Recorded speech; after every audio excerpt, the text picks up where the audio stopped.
going to make the sound cannon. So a paper cup or a plastic cup would work also. Paper cup with a rubber band around it. Listen to the sound. Okay, and now we need our sound receiver.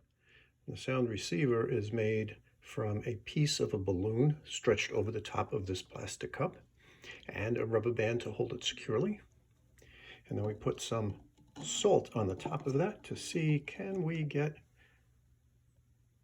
some sound action here. Ooh. Let's put it away. Yeah. Well, I'm about a foot away.